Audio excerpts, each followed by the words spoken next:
This week on the Jock and Nerd podcast, Miss Marvel finale and season review. Plus, Jamie Foxx and Snoop Dogg hunting vampires. Rob Zombie reboots the Munsters. Where is the MCU headed in Phase 4? And a whole lot more, all in this edition of the Jock and Nerd Weekly for Monday, July 18th, 2022. This is Norm MacDonald, and you're listening to the, hang on, I got it here. It says, the Jock and Nerd Podcast. Known for their series of gay erotica found on Amazon, No? That's not that? Oh. Well, I fucked that up, I guess. Check. Check one. All right. This is for all you fans out there. Let's give it up. Jock it, we nerd it. We funny, disturb it. We jock it, we nerd it. We spoiler alert. Oh yeah! Oh, hey, what's up, listener? How's it going? Welcome to the Jock and Nerd Podcast, where we give you comic book and superhero, TV and movie news, reviews, and whatever we choose. Jock and Nerd. My name is Imran. My name's Anthony. He's the Jock. He's a nerd. And joining us, he's wearing his haram hat, everyone, because he is forbidden. It's Rug Boy. What's up, Rugs? Can I eat this hat? Yeah, well, can you? I know, it's haram. I know you can eat the halal hat. I ate that. That was pretty good. No, the haram hat is made out of pepperoni. It shouldn't even be touching your head. Oh, I thought it said harem. I thought I was going to get laid. Oh, fuck. God damn you. The halal hat has been blessed by an imam, and you can eat that one. No problem. Yeah. They'll send you right to heaven. It was very spicy. There's always a lot of turmeric and cardamom, and yes. Oh, that's what it Pakistani is? food, yes. Cardamom. Cardamom. It's got your mom in it. Yeah. What about your mom? All right. Well, gang, how's it going? Anthony, how you doing? I'm fine, thanks. Okay, good. I always forget to ask how you doing, if anybody cares. He's No one fine. cares.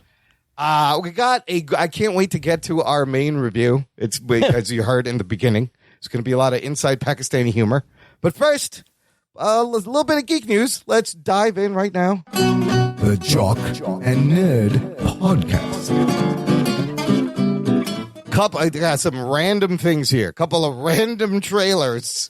Next week will be the big news week because San Diego Comic-Con is this coming weekend. So, yeah, we'll have a lot to break down. Marvel will be there. Warner Brothers will be there. Can't wait. This week, here's the random shit. Couple of trailers. Netflix has this movie coming out. They put out a trailer. It's called Day Shift, and it features Jamie Foxx and Snoop Dogg playing fucking vampire hunters. Geek boner. And I'm already sold. That's all you had to tell me. Did you guys get a chance to check out this trailer? Yeah, it looks like Blade, but not cool. I watched it. Not as cool as Blade. I watched it. No, it looks all right. I mean, some of the action, that whole opening scene is very crazy. What'd you think? I actually saw this trailer a week or two ago. One of my friends posted it in our chat, and they went, I was not expecting that. Yeah. With the way it opens.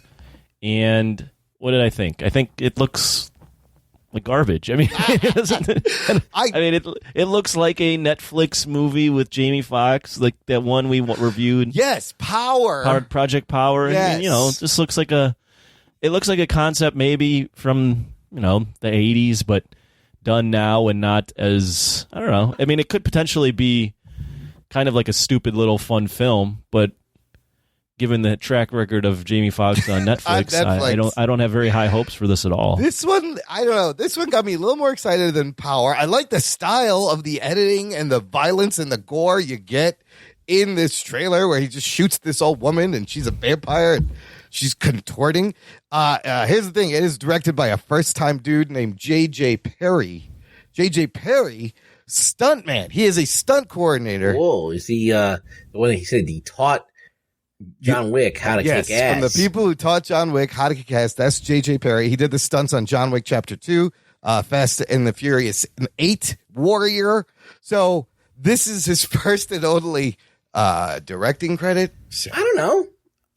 it might be fun. The fight scenes might be fun, but I think the overall movie is going to be a letdown. But I think that's fine for me. I'm not paying for it. I'll watch it. It's great. How can you be mad with Snoop Dogg with like It's a mini free movie, a mini Gatling gun, just fucking mowing people down? And it is essentially a free movie. Yeah, it's a free movie. We're not, it just was a surprise. We're not expecting it. It just here it is. Boom. I mean, we've got Dave Franco making jokes about peeing his pants, so this is the type of movie you're getting. Exactly. And I'm all in. It is to have kind of a throwback, like sold 80s action feel. But August 12th. Yeah, let's just take an idea. Like it's literally like we don't really have a plot, but we have an idea.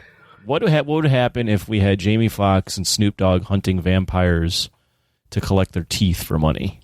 Okay, let's make a film Here's off some it. money. Here you go. Here's a budget. All right, Netflix is like, here's $100 million. Do it. Like when they made Blade, they don't need to make the Vampire Hunter movie anymore. They've already done the best. Good point. It's been done. It's a good Where point. are you, Stephen Norrington? Where are you hiding out, man? What happened to you? I mean, you do Blade with like John Wick style action and like over, editing. It could be fun. It had to be. Also has a lot of potential to be as stupid as it looks. Yes, I mean they do make the Twilight movies joke in the trailer. You're making Twilight movie jokes when Twilight had its run 10 years ago. Who's talking about Twilight? No one's saying No that. one's talking about Twilight. But I guess if you're a vampire hunter, you need to do your research. So I don't know. The first Twilight came out in 2008. Oh my God, yeah. So yeah, this is what you're dealing with. You're getting piss jokes, vomit jokes, and joking about a movie that hasn't been in the lexicon of public opinion for 15 years. Right, but at least it's probably not an expensive movie. It's $100 million. It's probably it's $100 million. I'm looking at the Wikipedia. Oh, that's the budget? Right now. Oh, Jesus. It's still inexpensive. Yeah. Like when you're talking about like what did they spend on Thor: Love and Thunder? $250. Yeah, for a comedy. So it's probably going to be forgettable. August 12th. You can check it out on the Netflix. Yeah. But I don't know. It caught my eye just because I was like, oh shit, Snoop and a fucking Gatling gun. It's amazing. Listener, let us know what you think. Join the conversation. There's a post on our Facebook page, Jock and Nerd Nation. Somebody posted the trailer. You can comment there. And you can meet all the listeners and geek out. Lots of spoiler threads. Fantastic geeky discussions happening all the time. Link in the description. All right, let's move on to a completely different trailer. This one's Lord of the Rings, The Rings of Power, the prequel series. Again, you want to talk about expensive, the most expensive TV show that's ever been made. The first season costing almost $500 million. On top of $250 million they paid for the rights to make this, and we see a lot of characters, a lot of crazy locations, a lot of crazy shots. Ruggs, you're a big Lord of the Rings guy, I think, out of the three of us. What did you make of this? Geek Boner, Floppy Jock? Well, I know that there's a big contingent of people who do not like this. Oh, really? Why? And why would that be? I don't know, because this isn't really canon. Oh. This is some kind of like development that's based off of Tolkien's work, but not specifically drawn from Tolkien's work. So it's like inspired by, so it's not the Silmarillion. They're not doing that. Oh, so it's not pulling any actual text. Some kind of prequel, like set a few hundred years before everything that happens in Lord of the Rings. The Rise of Sauron? Maybe, but it doesn't really, they haven't really alluded to it. That could be something that they're keeping close to the vest, but I don't know. So Galadriel, if you don't know, is the main character in this, and she was in the other Lord of the Rings films. Right. That was the one played by, I forgot what her name was. She played Hela. Kate Blanchett. Kate Blanchett played Galadriel in the Lord of the Rings trilogy, and this is her young when she was a warrior, which I didn't know she was a warrior, but I guess that's how they wrote it. And look, it looks like they spent a shitload of money on it. It looks like it's going to kind of be nipping at the heels of Game of Thrones. Yeah, with their prequel is also coming out soon. A more adult version, like not an adult like as in porn, but like more adult than the movies that were kind of just a straight up adventure. Oh, you think they can push it a little bit more? Yeah, they're probably going to have because they're going to want to try and get the female audience in there. Yeah. with relationships and stuff, and you got to have more of that stuff. So it's probably going to be more adult in that way. There's going to be relationships. There's probably going to be a little bit more violence, a little bit more gore. Will they show boobies in Lord of the Rings? Probably not. No. That's what Game of Thrones has over them. Anthony, there's some creatures in here, some monsters. Does this do anything for you? No. No. Oh, I haven't even shit. I haven't even seen, I've only seen one Lord of the Rings movie. And Correct. Yeah. on the whole thing. So this one's all you guys. Well, you know what? The trailer looks impressive. The locations are crazy. The effects are crazy. I'm wondering if they can make me fucking care. I don't even know if I barely care right now watching this. Like, yeah, it looks pretty. You see the money. But I'm really going to have to sit down and it's going to have to make me care. Yeah. Does it look like it'll make you care, Rux? I don't know anymore. Like with these shows, they kind of are so hell-bent on being as bland as possible. Like with their casting and everything, everything seems so bland. Yeah. And nobody like really stands out. I don't know. So we'll see. Yeah, I don't really know any of these people that are in this show, and it's got a huge fucking cast. But again, you got to watch the most expensive TV show ever made. Like, what are you giving me for all that money? Can't wait to find out. Okay, that's September on Amazon. And then one last trailer that I threw in because it's fucking weird and funny. It is a film by Rob Zombie. Anthony, you're familiar with the Rob Zombie, musician, White Zombie. Yeah, musician, filmmaker. director, yeah. You seen any of his previous movies? Yeah, I've seen bits and pieces of his movies. I generally don't like his movies because they're just a very mean-spirited movie. They are. They're very unique. I mean, he has a style. Yeah, it's not very pleasant. No, it's House of a Thousand Corpses. He did the new Halloween. And the what's the other one called? Devil's Rejects. The Devil's Rejects. His wife is always in it. Anyways, Rob Zombie has decided he wants to remake a movie and reboot The Munsters. I loved The Munsters growing up. Did you ever watch The Munsters, Anthony? I don't think I ever sat through a full episode, but I'm somewhat, I'm familiar with the look. Black and white. Ruggs, were you a Munsters guy or an Addams Family guy? I watched the shit out of that when I was a kid. What did you like better? Because there was always like the Addams Family people and there was the Munsters people. I like the Munsters better than the Addams Family. I did. Were the Munsters the Monster Mash? The Monster Mash, or is that a totally different? That is a Halloween song. That's just an older song called the Monster Mash. I know Herman Munster, but I would get the Munsters and the Addams Family confused. The Munsters was like a comedic sitcom with all of the Wolfman and Dracula and Frankenstein and Frankenstein's Bride, but like a spin on like a sitcom, right? Where they move in to a neighborhood and the funniest joke is they have like this cousin Marilyn who they're always like, not to her face, they're like, oh, Marilyn, she's not the prettiest. She didn't get the looks in the family. She's gorgeous. And she's the most gorgeous, perfect looking one out of them. So they think she's ugly. I love that take. Anyways, Rob Zombie is doing this Munsters movie. He put out a trailer. And I know that, look, he does low budget things. He's a very unique style. But this trailer is really confusing. Anthony, what did you think of this trailer? I thought it was bizarre. Yes. This was another thing that you made me watch that I went, yeah, I have no interest in this. But then again, I didn't grow up with the Munsters, so. Well, as someone who grew up with the Munsters, I can tell you this. This looks like fucking horseshit. This looks, I don't even know what the fuck Rob Zombie's thinking. Like, Rob Zombie's like got talent. Like, his Halloween movie was actually pretty like well directed in many ways. Like, I'm not going to say it was a good movie, but like there was definitely a stylish shit going on in there that looked like he knew how to like film things and blah, blah, blah. This looks like, I listened to John Campea and fucking Christian Harloff fucking troll this movie. They're like, Rob Zombie's got to be fucking trolling us. He's got to have like a real movie. Like, this is probably something he shot on his phone and put it out. But why would you put out such bad press for your film and make it look? This looks terrible. This looks like something that we could shoot. Yes, it looks like a student film. That's what it reminded me of. Here's a quote from Rob Zombie, because I was like, Rob Zombie doing the Munsters. This must be a dark movie. Right. But he says, referring to Zombie's previous R-rated films, he announced, "For those of you speculating, wondering, and assuming the Munsters would be dirty, violent, and nasty, well, you are wrong. The film is rated PG." Oh, wow. And it's a PG. Well, so it looks like a student film. Yes, it's like so low budget, lower than B movie. But I feel like he's trying to capture like the '60s low budget feel of the time. But it's not. I don't know. I couldn't even. First of all, it didn't even seem like Lily at all.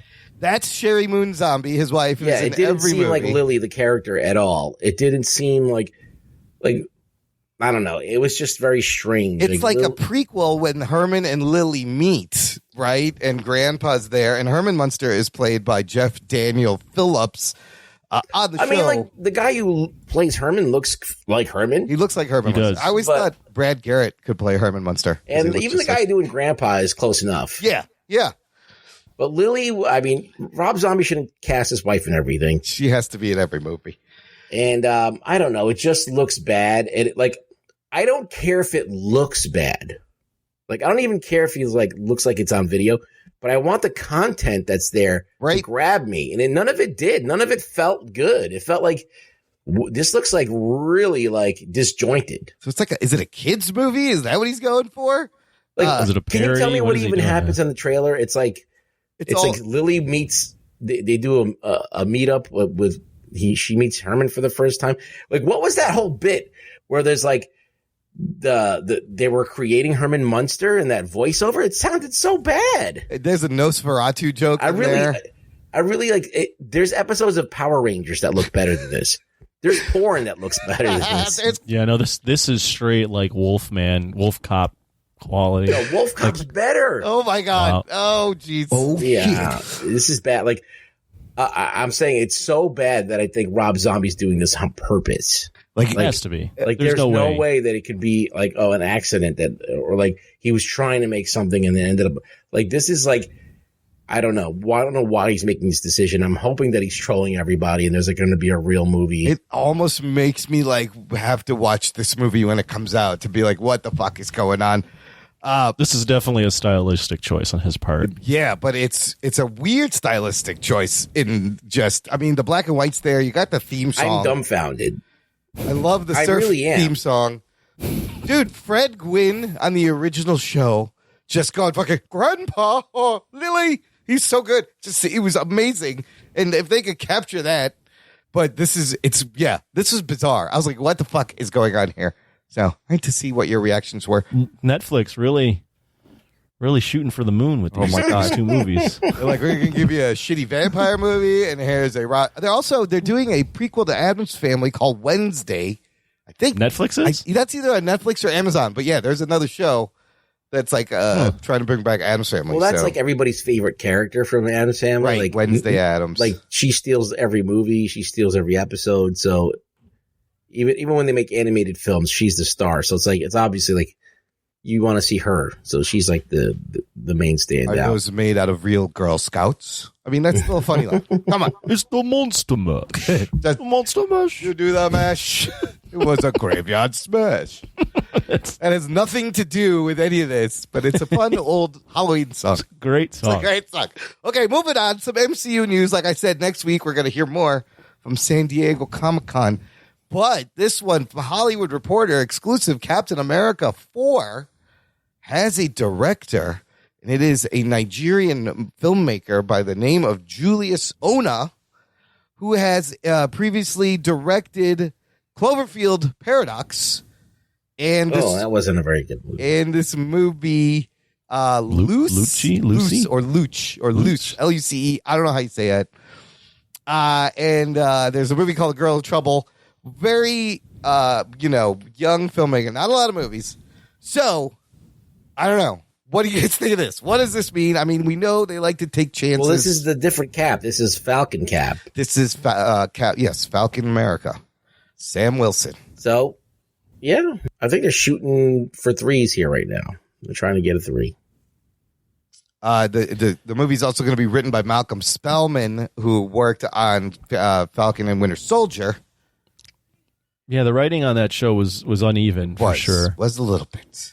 I mean, we've seen them pull directors out of nowhere that we thought were like nothing. The Russos that is true. Do a good job, so it's possible. But then this also screams of a guy that they can maybe just kind of shepherd into what they want. They, they control somewhat. Yeah. They got, they have their template. They got their rails. You just got to throw that dude in. He makes a couple of decisions. Sometimes that's how it goes. This isn't a choice where there's a lot of like where we know this guy's style and we know like if we watch the film we're like, yeah, that's clearly like Sam Raimi influence or that's clearly Taika Waititi influence. This is going to be kind of a toss up on what we're going to get. I've not seen the Cloverfield Paradox. That was the one they dropped like at the Super Bowl. They were like supposed to play a trailer and they're like, here's the whole movie. Yeah, it was a stupid movie. It was not good. It was like very forgettable. Back in 2018. This Loose, I heard, is pretty good and different. So, anyways, they're moving ahead. Captain America 4. Here is a crazy... Okay, I got some more rumors. Fantastic Four rumors. We'll flip the script with the directors. There's a rumor going around that Steven Spielberg, that Marvel reached out to Spielberg and he was going to direct the Fantastic Four, right? Oh, shit. The rumor that would be awesome. The rumor has been debunked. They said, the reporter from Vulture said Marvel did reach out to Spielberg's team to gauge interest in directing Fantastic Four, but I don't think he's interested. That would be awesome, but there's no way Spielberg is going to go into this like system and be told what to do, right? He's going to want to write his own ticket. Would you like to see that, Anthony? And what is the probability that he would play along with Marvel? Probably not. Probably like 5% chance. I would love to see it. I do give Marvel props though, and like, hey, it sounds like they did actually reach out, which is like, hey, they're making a move for it. So that's cool that they at least got over themselves and reached out. I don't know what kind of offer they made, and again, I don't think Spielberg wants to be in that sandbox, but good on them for reaching out. Shooting their shot. That's a guy that would totally fit Fantastic Four. That's the one guy, yes, that I feel could probably pull it off. And you could be confident that this guy will be able to pull it off. Him or Zemeckis would be perfect. Oh, my God. Robert Zemeckis would be perfect. But the way they run their whole creative thing, you're not getting people like that. If you're going to have to tell them, you got to get here to here to here. Here's everything's been mapped out for you. The action scenes 5 years ago. Just work it in. Well, maybe they're... I mean, I know they probably have an overall plan, but Phase 4 as a whole has been a little bit, we don't know what direction it's going in. Correct. So maybe they were like, Steven, just do what you want and we'll figure it out after. And Steven was probably like, no, I'm good. I don't need to. I still don't want to do to. There was a rumor on Twitter that Anthony Starr got cast in something. Oh, I did see that. Is that debunked? You know what? In Marvel? Yes. Can you imagine if he was Dr. Doom? Maybe. Could you imagine that? Awesome. Let's imagine he was Dr. Doom. Oh Anthony Starr, Screen Geek, which is pretty decent. Anthony Starr rumored to be major villain in Blade. Oh, and that's the other one I heard. Maybe he's Dracula. Blade. That was it. That's the one I heard also was Dracula, and I thought Doom. I would rather have him as Doom, but he would be a great Dracula. I could see it. Like the white-haired Dracula? Yeah. Him opposite Mahershala Ali would be amazing. Oh my God, that would be wild. I think he gotta get him in the MCU at some point. He's proven his range and what he can offer. It just sucks that Marvel kills all its villains, like all the good ones. So stupid. Yeah, I think with a lot of them, it's like they can only get the big name guy to play like one role. Like they can't get him to do more than one movie. I see. They don't want to get locked down. That's why they lock him into a villain, like Christian Bale. Yeah. I like Christian. There's no chance. Christian Bale was like, no, I'm not doing more than one. Right. I don't want you to run my life for 5 years. I think that's why they got to. But they're like, we'll take. I'll buy an island with this money. Fuck you. Well, Marvel will be like, we'll take the name value of you playing a villain in a Marvel film, and we'll just use that cachet, and it's worth even the fact that we have to kill the villain. Because a lot of big names play villains in Marvel, and then they all get killed off. Fucking Robert Redford's and your all of them. Well, every single one. Oh my God. All of them. Kate Blanchett. Except for the Michael Keatons. He's still around. Michael Keaton's there. But what about what was the guy that played Iron Man 2 villain? Oh, Mickey Rourke. Mickey Rourke. He gone. Who else? What was in the last movie? Oh, well, that was Elizabeth Olsen and Doctor Strange. Even Shang-Chi, the guy that played the father. Yes. The father. They kill him too. Yeah, he's a great Hong Kong actor. Yeah, nobody wants to get tied down. Tony Leung. Tony Leung. Jake Gyllenhaal. not coming back. Big Gyllenhaal, not coming back. That is a really good point. That's the only way they're going to get these people. Like, is just think about a one and done. Think about The Boys. Like Anthony Starr's been the villain for like 3 seasons, and he's great. Yeah. Yeah, because he's had the time to build this character. And then every single time that we get a bad guy, they kill him. Like even the Green Goblin in the first movie, they killed. Yeah. I hate when they do that. And Doc Ock and fucking all of them. Yeah. I'm not Sandman, really, but. Well, Anthony Starr might be in Blade. That would be amazing. Nice. The rumors on Twitter. Well, people are just now spitballing. Yeah. They're like, we want to play Dracula.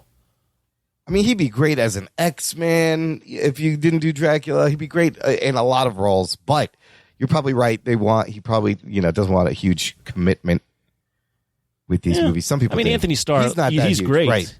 He's great, but he's not on the level of what the last guy we just saw in him. He's not Christian Bale. Right. He's not a Christian Bale level. So Anthony Starr, maybe he can lock himself into a couple movies. Stick around.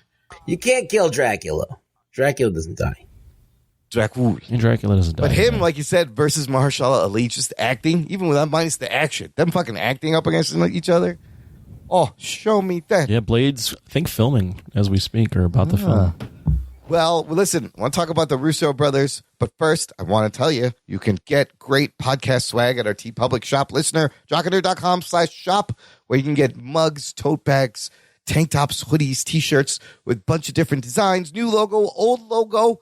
It's lots of fun. Get it, wear it, send us a photo. I want to see it, and then take it off, send me another photo.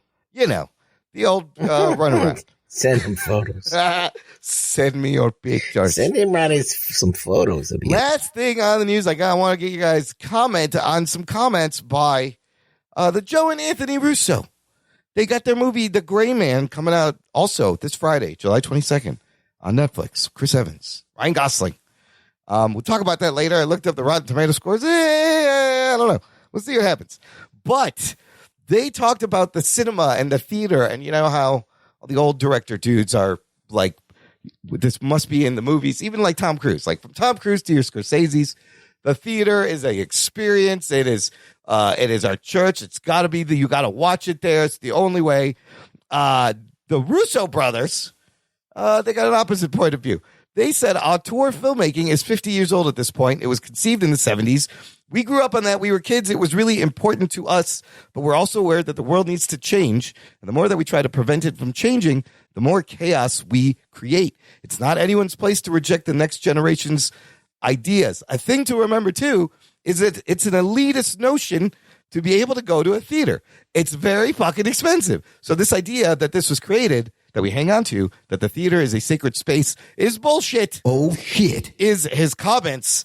Thoughts, comments, reactions? I think it's it's a bunch of bullshit. I don't care. I don't care who's saying it, but that's just some bullshit. Sorry. That's what people say when they can't get movies that play in theaters. That's what it's just like. This business model's been in existence for such a long time. That's right? true. All right. This is like since the inception of film. You go to a place to watch it. Now, cable's been around, all these different conventions. There's been VHSs, since the 80s. People can watch movies at home. Yeah. Theaters are still around. This fucking whole thing with the internet and video games all came. It's still something to do. It's still something, it's still an experience. It's still a place that makes the most money for the movie, by the way. I don't think they can make as much money for the movie without it being in theaters. They just can't. I don't think they're getting that kind of money. So yeah, this is all some bullshit because if movies go away, if movie theaters go away 100%, which I don't think they ever will, because it's something to do. Like it's like you can get a gym in your house, but people still want to go to the gym. Like there's something about going out and doing something that they're trying to downplay it. Like it doesn't matter. And it's like, oh, well, if it's not in the theater, then it doesn't matter. Well, that's not true. I mean, you could have, we have Emmy awards for that reason because there's amazing shit that comes out on TV, but they're two different things. So the money thing you mentioned, Joe Russo does point out that Extraction being viewed on Netflix 100 million times is the equivalent to a $2 billion box office haul. Anthony, does it translate? Does these comments hold water? What do you think? I mean, to say it's an elitist. I know, he said I mean, elitist. a movie theater can be expensive. Yeah, I mean, like if you go on a prime time, popcorn and all that. But the way the business is structured, that's how they make all their money.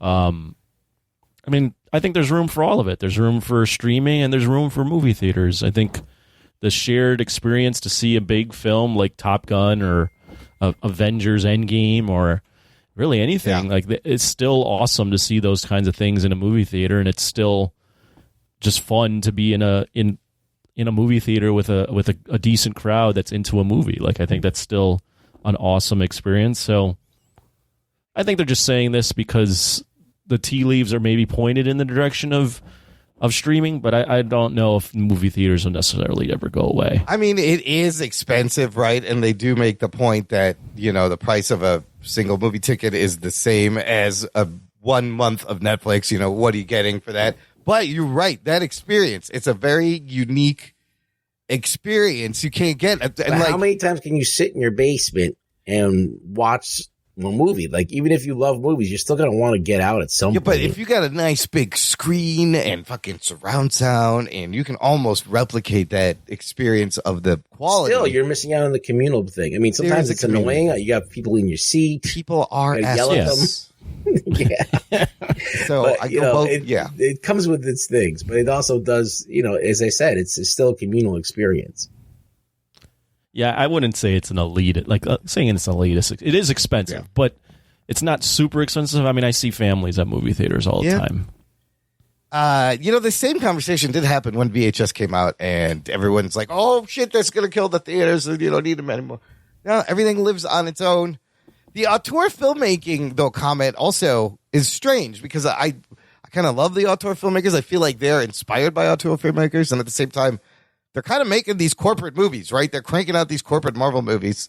So, well, they're done with Marvel. They are right done now, with Marvel. They're doing their own little Netflix streaming stuff. So, I mean, they're also promoting. Like, you have to keep in mind they have a movie coming out on streaming. The last movie they did with Tom Holland was on streaming. Yeah, and that wasn't really well regarded. So they're kind of promoting streaming, right? Because it's in their best interest. Damn it, These worked. movies are coming out on streaming. Their plan worked. You got me talking about it, and now we're going to watch this movie. I'm looking forward to The Gray Man. Again, kind of a free movie. Does it have to be great? Probably not. It's just, entertaining enough? Sure. Will it be better than the fucking Day Shift with Jamie Foxx and Snoop Dogg? I don't know. It's more expensive than that movie. Like, what was the best direct to streaming movie that you've seen? There are a lot. There's a decent amount. I liked what was the one with De Niro, Scorsese? Irishman. I was just gonna say The Irishman. I really liked. Amazon had some good ones. One Night in Miami. I liked. There's some good ones. There are some good ones. It's just you have to filter through a lot of crap. I mean, Coda is an Apple TV movie. Won Best Picture. I haven't seen it. I haven't seen that either. So they are there. It's streaming is just like movie theaters were. Like there's good movies that come out in the theater and there's bad ones. I think the seeing it on a big screen, not everyone has enough money to build their own theater, see it on a big screen. Like there's barely anyone has that kind of money. So to go into a movie theater, I think even just like going to a movie theater and being forced to not look at your phone, like just is already a different experience. Like the amount of times I get up and piss during a movie at my own house is like inordinately higher than pause to look at my phone, pause to like what's going do on? Something else. But if you look at the landscape of what's in the theater now, it's when we saw this coming, it's just crazy how it's nothing but mainstream franchise tentpole movies, and I kind of miss the 90s where you could go on a Friday night and you'd have all sorts of crazy different fucking movies playing. And now it's just Thor on 17 screens. I mean, it's great. I don't know. It's just weird. It has shifted and there are gems on streaming because there's no place to go. It's becoming more of a convenience. Yeah. So that less people are going to go, but I think people are still going to want to go. They're not going to completely disappear. it's always going to be something that people are going to want to do. Yeah. I like both. We're keeping it. Okay, we'll take a break here, play some promos. We're going to come back and talk about Miss Marvel's finale and the whole season right after this. After these messages, we'll be right back. Hey, this is Matt. And Jesse. We host American Slacker Podcast, your weekly rundown for weird news, entertainment suggestions, and unique games. Every other week, we bring on guests from all walks of life, like comedian Mark Forward of Letterkenny. Yeah, we just call it tuna up here. We're pretty clear that it's a fish. And NYC stand-up powerhouse Ian Fidance. I want to fucking punch you in the fucking face with positivity and fun, motherfucker. Actor Brandon Crane of Stephen King's It. Because a lot of the work that I did, like Wonder Years to It, they were all very, period 50s, 60s, and, Chucks were all the rage. And Art the Clown from Terrifier, David Howard Thornton. They also had to make a mold of my face while I was there, so that was kind of claustrophobic in itself. Musician Dan Simons of Just Surrender. First time ever going out on tour, you remember every step. And Nick Thompson of Hit the Lights. All the stuff that I think that people go through life, and it's just like my outlet for that. Watch the video version of American Slacker on our YouTube channel and listen to our show on your favorite podcast app. New episodes every Wednesday. Visit our website, aspodcast.com, for everything American Slacker. That's it. There you go. Hey there, everyone. Brian here, host of TV Trivia Pod.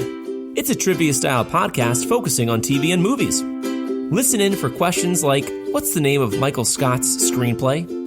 What do you say to view the Marauders map? And what's everyone eating in the post-credit scene of Avengers? Play along to TV Trivia Pod anywhere you get podcasts. And stay tuned for more trivia. Jock and Nerd. Listener, if you enjoy the show, now is a great time to join our fan club. Visit jockandnerd.com/Patreon. Jock and Nerd. You can support us on a monthly or annual basis, and there are tiers with benefits. There's things we give back to you, such as an exclusive podcast feed that has bonus content. The shows go up early. There's instant reactions, movie reviews, and there is a full bonus episode right now. The supporters, the listeners have heard it. It is our 80s action movie showdown draft with John Bellotti Jr. I'm pumped. Yeah, me too. There he is. Legend returns. Anthony, want to tease this a little about what we did and what we're going to do? That's fantastic. It was so much fun to record. Yeah, next week. Well, what we did is in preparation for next week's show, where after we talk about the news from San Diego Comic-Con, Mr. Bellotti will be joining, maybe even for the Comic-Con's portion, to go ahead and have a 80s action movie tournament. We picked 28 movies. You can listen to it now on Patreon, what 28 movies those are, how we got there, blah, blah, blah, blah. And next week, we will have a tournament to decide who is the king of the 80s action movie. Oh, my God. Jonathan Bellotti, Rugboy, and Imran as the three judges for each showdown. So Anthony will not be judging. No, he'll just I will be judging us. hosting. I'll be judging you guys and probably making fun of some of your decisions. That's right. We'll be running the tournament. The movies we have picked are, they're all great. It's going to be very hard. Imran, how far along are you? Have you seen all these movies yet? Almost. I have a few. I'll talk in the end. I caught up on a couple more. I think I just have maybe 2 or 3 left that I have to catch up on. I've got 4 left, even though I'm not participating in the tournament in of itself. I will still watch them all. I think I got the most to say. Because you've seen them all at one point, though, right? Yeah. Yeah, but I can't. Not enough to talk about them. Got it. Yeah, the big one. I'm rewatching the ones that I can't really remember enough. Like the big ones, I'm not going to rewatch. Like I've seen them over and over again already. Like the main ones. Yeah. But no, we had a lot of great reaction on the Patreon page. Jesse Rodriguez wrote this comment. He said, "I may be biased on the Roadhouse as it was one of my Patreon picks. Either way, I'm seeing this at first or top 5." He's calling it a top 5 finish. I think it's definitely a shoe-in for top 10. I will just say this because I've already laid out the matchups. Yeah. And I will explain how I got to the matchups next week. But Roadhouse, Ruggs is going to have a tough pick for Roadhouse. Let me tell you that. It is already in a doozy of a matchup. I can't wait. See, but that's your control. Like, I don't know. If it was more random, I think it would be maybe work out better. No, it is random. It's not It's based off of Letterboxd, so it's the rankings are completely out of my hands. It's on the fans. All right. Oh my God! Tune in next week, listener. Can't wait. We will find out the greatest '80s action movie ever. You also get on our Patreon Discord benefits. We do monthly Discord hangouts with our Patreon subscribers. This month's July's hangout is this week, Thursday, July 21st, 8 p.m. Be there or be triangle. You guys make it if you can. I would love to have you there, Rock Boy Anthony. When is it? This Thursday evening. 8 p.m. Yes, shit is right. I don't know if I'm going to make it. Okay. I can probably do it. Rugs will be there. That's fine. I need at least one of you to support the action, and it is action-packed. And we have a You Pick It tier where you can force us to watch and review any movie you want. All this fun stuff only on our Patreon, jockandnerd.com/Patreon. Sign up today. Here's our review for the week. Miss Marvel has finished airing its 6th episode. We're going to talk about the finale, the whole season. Here is your spoiler alert. Strap yourselves in, you fucks. Spoiler time. This is, of course, based on the Marvel Comics created by Sana Amanat, Stephen Wacker, G. Willow Wilson, Adrian Alfona, and Jamie McKelvey. Miss Marvel's first appearance in 2013 in the pages of Captain Marvel, number 14. This is the 7th Marvel Disney Plus TV show. We have gotten a 7th season. And for what it's worth, on Rotten Tomatoes, Miss Marvel is currently not only the highest rated TV show of the list at 98%, it's also the highest rated MCU property. The highest rated movie is Black Panther at 96%. Wow. Right? So that's a little crazy. The show stars Iman Vellani as Kamala Khan in the starring role, and a buddy I went to high school with, and there's some other people. That's fine. We'll talk about that later. Azhar Usman, so he's the street vendor I went to high school with. But this was great. I think you pointed that out like every chance we've had to talk. I've said it a few times. He had some great. He made an appearance in this last episode. This show was created for TV and written by Bisha K. Ali. Anthony, why don't you take us through the season or how this finale ends up? What do you want to do? Do the whole season. What is the show about? I guess the whole season. It's a coming of age story about a Pakistani girl living in Jersey City, I believe, that is a big fan of superheroes, especially Captain Marvel, and longs to be a superhero herself, but has a very strict family and happens to come across an item that gives her powers that she has to hide, but that same item is also being searched for by ancient beings, let's say, or very old beings from another dimension that have to obtain that item to get home, and by obtaining that item, they will destroy the world because it'll encompass our dimension and knock us out. So, kind of a fight for going home type thing. And you got the Institute, the Department of Damage Control, which previously we had met. Spider-Man No Way Home. Yeah, Chasing No Way Home. Yeah. Also you originally met them in Homecoming. Oh, right. It was Homecoming. Right. Tony Stark created Damage Control. Michael Keaton kind of like contracted, worked for them and stuff. And so they are also hunting enhanced individuals. Look, where do you want to start? You know what I'm going to say. Let me just to be clear. If this is the first time you're listening to the show, listener, I am also came from a Pakistani immigrant family and wanted powers when I was a teenager. Didn't happen, but was also a fan of superheroes and an artist and drawing and doodles like she does.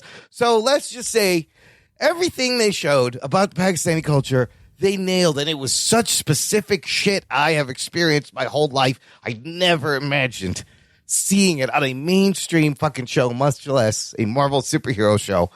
Holy shit. I'm tickled that they did. And I was worried that it wasn't going to be good, that Iman Vellani wasn't going to be good. But luckily, the show turns out to be good. And she's good. And I loved the finale. A lot of big revelations at the end. Couple things we're going to talk about. Anthony, overall, what did you think of the show? Did you like it up until the end? Did it have any issues for you? If you heard my review of the opening 2 episodes, I was pretty over the moon about this show. I did end up liking the show as a whole. I think it did lose a little bit of steam towards the middle. I think the 4th and 5th episodes were a little paced a little weirdly. I think they made some questionable decisions in where they took the story overall. But I think they have a rock star on their hands in terms of Iman Vellani. I did enjoy the Pakistani elements, the coming of age stuff when it's really small and about that kind of stuff. I think it's really good. Yeah. I think them going to Pakistan and getting into the partition, although I think it's very informative for a lot of people that don't know a lot, I think they went a little too big with some of this stuff. I think if ideally you would put that into a second season. I don't think you need to. I think where the show kind of faltered for me is I think if they would have just stayed as a coming of age story in Jersey City, I think the show would have had a little bit more focus. But I think they went super big and went okay, these are clandestines. This is Pakistan. Here's partition. Your family's had this whole line of history. I think they blew it out too much. That by the end, I think it kind of lost its way. I think the last episode is good. I liked that. I didn't really understand where they were building towards though. The 5th episode ends and you're I don't even know in the 6th episode who the villain is. What's even happening. So I think there's some issues with the pacing, but overall I did like the show. And I think when they, as mentioned, when they stuck to the character stuff, when they stuck on Iman Vellani and her interactions with all her friends and kind of the stylized stuff, I think it's really good. I think overall, as a whole, the show is good. I think Marvel has a little bit of an issue with their TV shows and just how they pace and structure their shows. I don't really think they've figured out a formula for number of episodes. I don't know if 6 works for them, and I think they run through a lot of stuff in the 6 episodes to make it feel this is all over the place. But overall, I still liked it, and I think Iman Vellani, they had to nail Iman Vellani as Miss Marvel, and I think they did. Yeah, it was entirely riding on that. Ruggs, did it do it for you? Did they balance the coming of age with the superhero? No, good, but okay. I still enjoyed it. That's the great thing about this show is that it's enjoyable. Yeah, for different reasons. The enjoyability factor for me was more about because I found the whole partition thing to be interesting. In fact, I felt that the superhero stuff was so weak. And that general story was so weak. I was I don't really give a shit about this bracelet, but let me hear about this partition shit. And let me hear about the cultural shit. So I was actually more interested in all of that and, than the actual superhero stuff and anything that was tied to Marvel. I could care less that it was tied to Marvel. I was just these are some cool, interesting characters. And it's kind of I'm learning about something new. And that was interesting to me. I felt as a superhero show, it was kind of very weak. Marvel does this thing where they give you the costume in the last episode, right? Yeah, but everybody was good in acting wise and in their parts and all that stuff was fine. It's just I feel they're trying to do so many different things. They're trying to be a superhero show. Yeah, they're trying to have some historical thing. They're trying to have Marvel universe impacting stuff at the end when they, hit you with the mutant thing. Yeah. So all of this stuff is happening and now the parents are involved and the parents know that I'm wow, this is all happening way too fast. They kind of did move fast at the end. There are all these things they're happening. Trying to do all this stuff so fast. I'm let the character just breathe a little bit. Yeah, I agree. So I felt they tried to do too much, but at the same time, it was still enjoyable. So, and I did think Iman Vellani was okay. She was fine. So I thought it was good. I don't have any real big plot holes or anything that bothered me to the point where I want to mention them. Everything seemed like it was okay. The last thing with everybody kind of where she finally uses her powers and she does the embiggen thing and then everybody kind of rallies around her. She did the thing. It was all fine. It was all good. I felt it did feel like a show that wasn't for my age demographic, but at the same time, it still was fun to watch. I mean, a solid coming of age origin story. I do I have a few criticisms and I think 6 episodes, I think it needed 8. Well, you're right. They were trying to do too much. The clandestines get underserved a little bit. The Red Daggers It was were very interesting. weird. Like after that 5th episode, like Anthony said, like all of a sudden you think the story's kind of over. Right, everything's on the table. Everything's like resolved. You're like, well, okay, what's happening now? Damage control. I guess that would have been the last thing, and it was, and that was it. Yeah, like you're like it ends that 5th episode first. So that was kind of one of my issues. Is that 5th episode is first off, she gets her powers, and then, or she's like helps solve the issue with the clandestines, and then her mom sees it, and they don't really let that breathe. Her mom just like, oh, you're a superhero, cool, yeah. And it's like, this overprotective woman would be like, but I'm just cool with you being a superhero. But like from episode 1 to 2, they change abruptly. So episode 1, she can't do shit. Episode 2, everybody's cool with her going out and doing stuff. So episode 5, when they find out she's a superhero, it's like, no problem.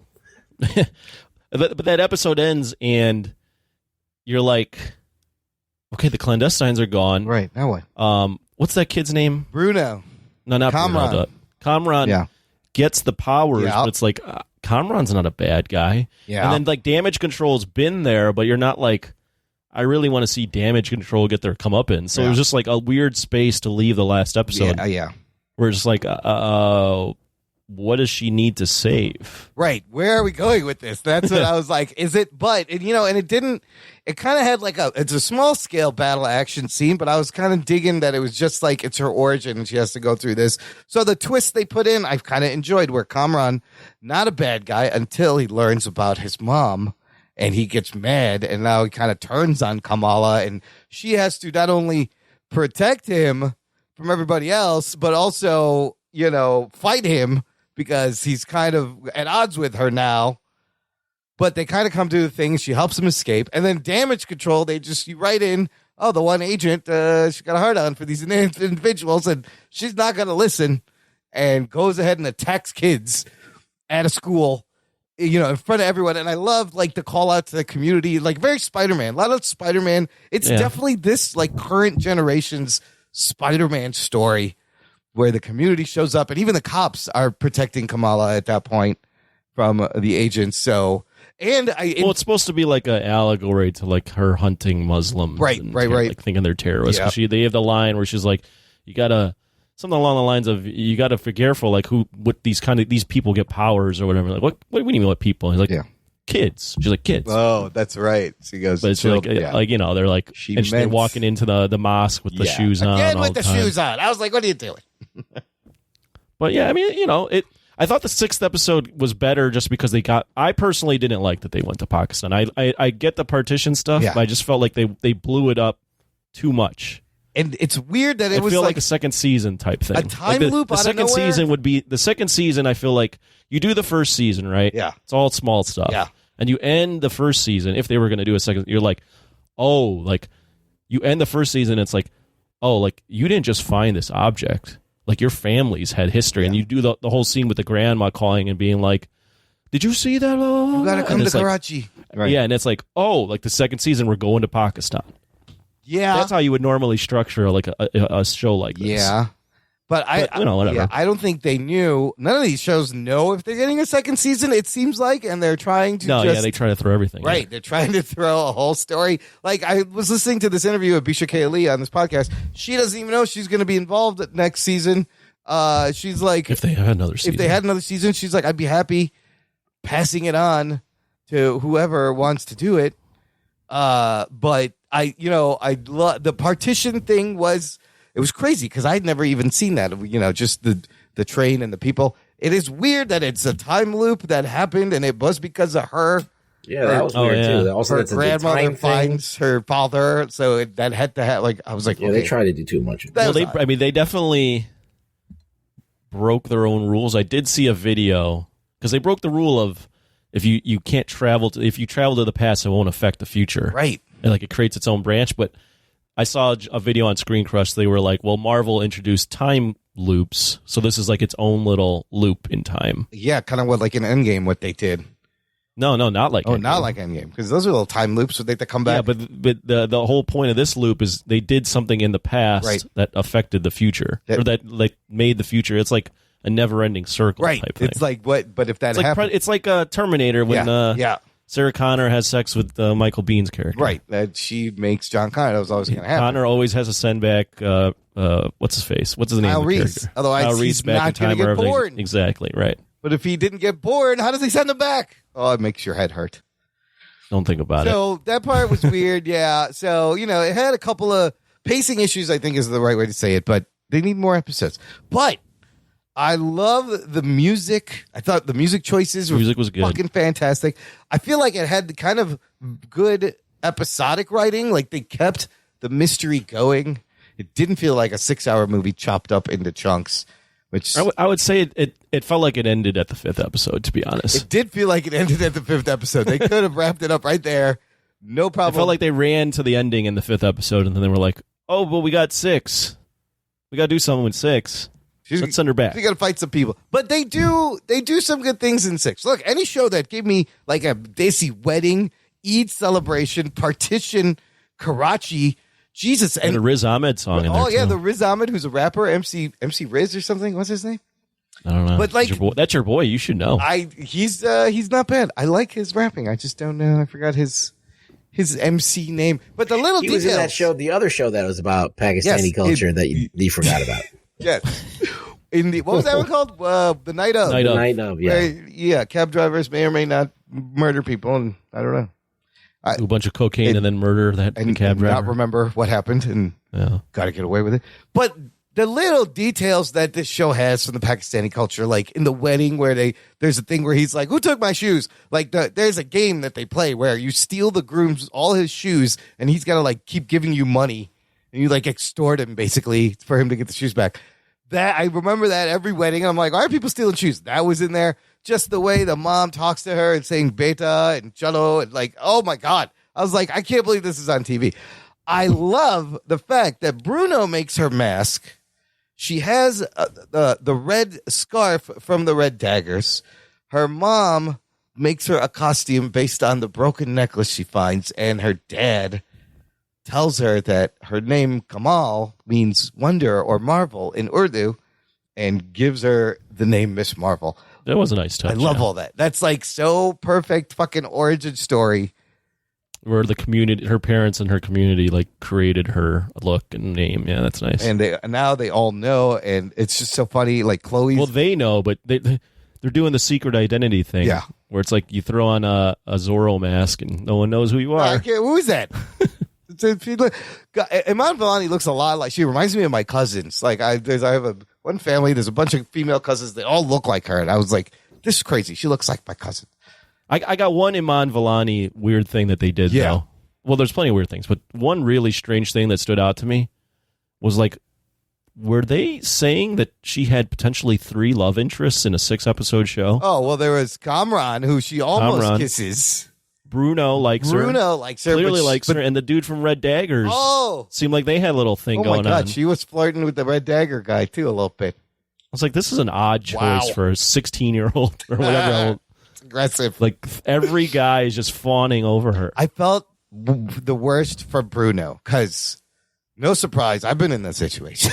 I mean, we all have, right? Where you're like, you get friend zoned and you're like, man, I really like this girl, but she's like going after these hot guys and you see them.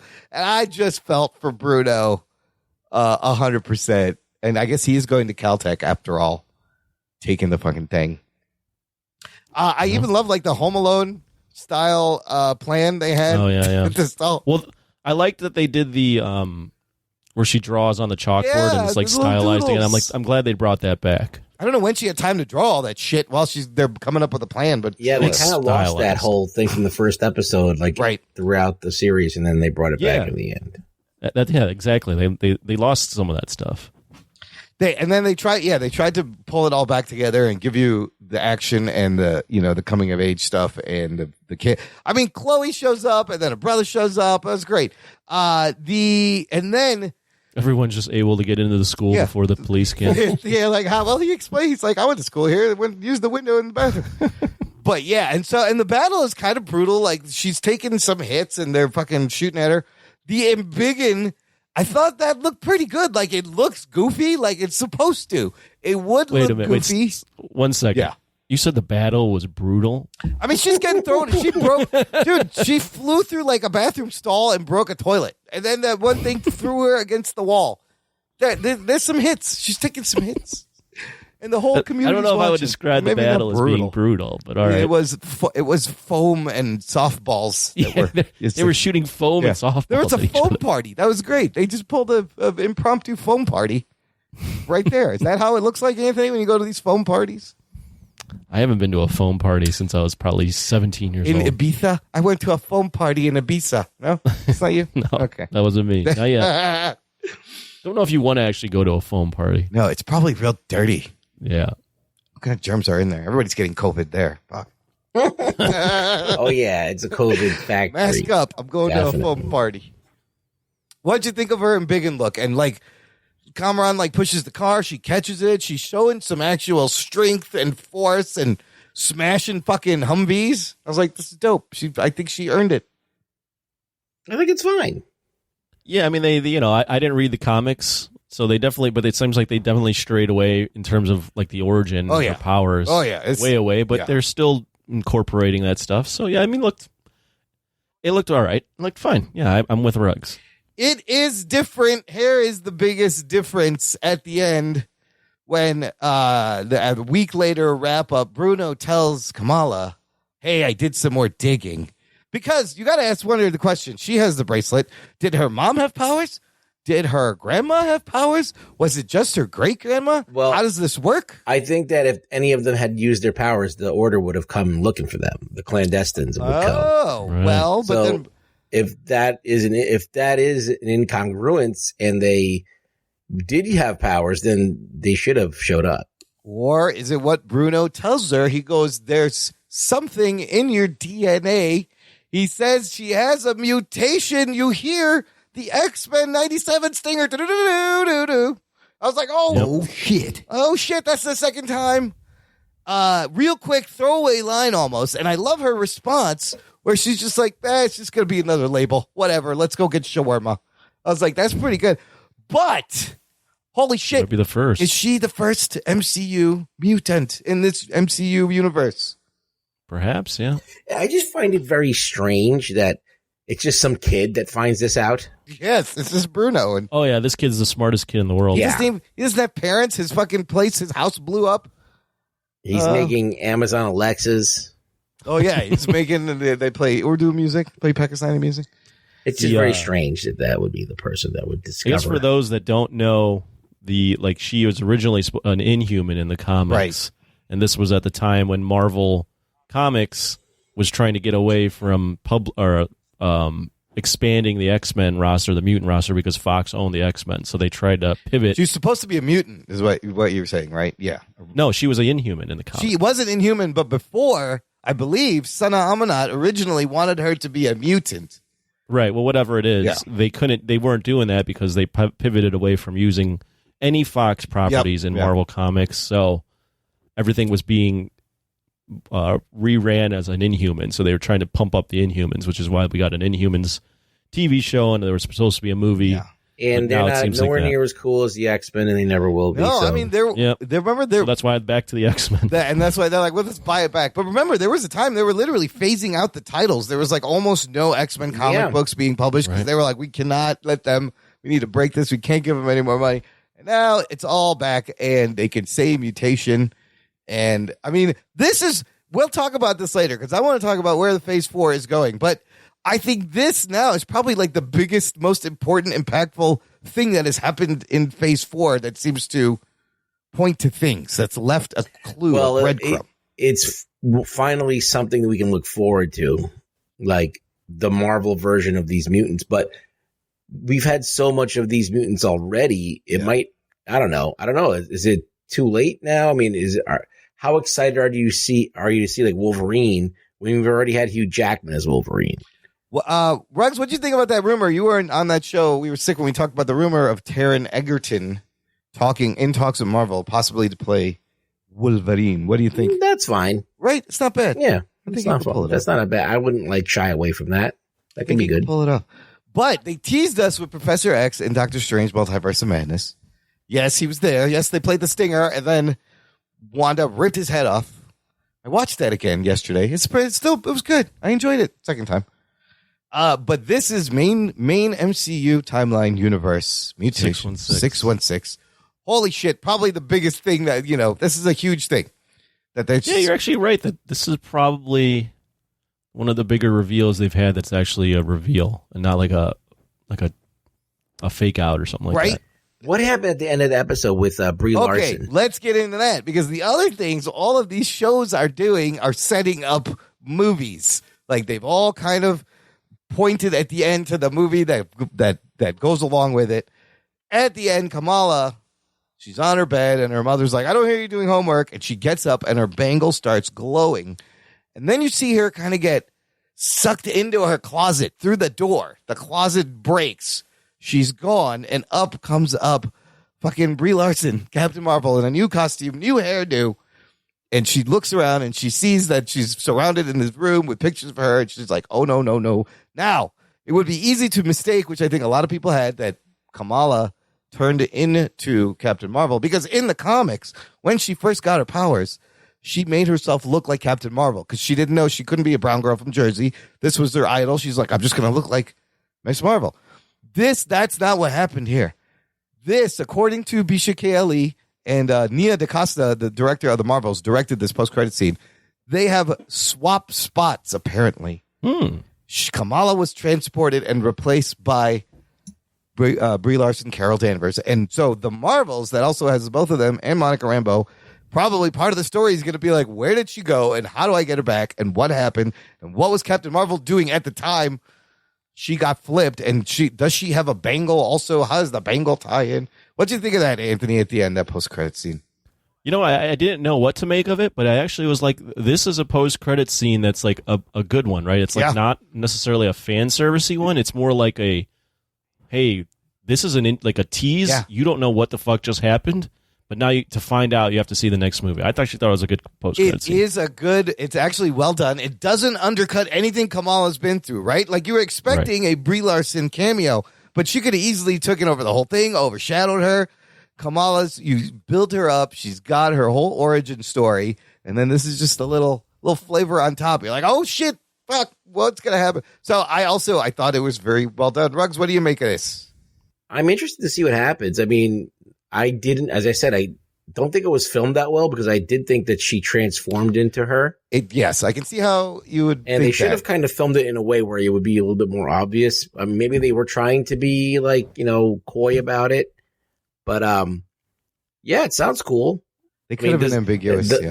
Does the plot to that sound like an interesting movie that Miss Marvel is now where Captain Marvel was, and Captain Marvel's got to now go and find her? Like, I don't know. I wanted them to kind of be together, not wait for the rest of the whole movie to happen. Then they finally get together in the third act or something. It would have been nice if they met, right? This is her idol. She's going to take her name. But then again, the way that they do these things, just like with as Guardians of the Galaxy, they'll just wave it away in the first 5 minutes of the movie, and then you'll move on to the next thing. I mean, that was in Thor, right? The Guardians, did they even need to be in there in the beginning? No. It was just like they were there for 5 minutes. That was just masturbation right there. I thought that was going to be more significant, yeah. Piggybacking on this, I saw 2 predictions from Screen Crush theories about the Bengals, or just in general what's going on. So here, I'll present them to you. Okay. One of the theories is because remember at the end of the 10 Rings, Shang-Chi and the 10 Rings, there was the beacon coming from the rings, calling somebody. So one theory is that the 10 Rings were actually the other Bengal. Oh, and they were broken apart. Oh, so that's one theory. Ooh. The second theory that they propose is the Bengal and the rings are from the negative zone. Okay, and that Kamala got transported to the negative zone. Shit. And that the potential villain in the Marvels is Annihilus. Ooh. Oh. Well, I like that. So all those artifacts are actually from a different dimension. Well, we do see the 10 rings on the ground in that one scene, and like the arm that she gets the bracelet off. There's supposed to be 2 Bengals. Right, one for each. And it looks like a Kree arm or something. It could be some alien arm, maybe. But that's definitely a Kree hand. Right? That was a Kree hand she found it off of, so I like all that. I like all these little breadcrumbs. I like actually getting some breadcrumbs, which is what I've been waiting for. Well, Fahey said that eventually you'll start to see where they're going. So maybe we're taking steps there. Yeah, I think finally they showed us something big here that they've been holding on to.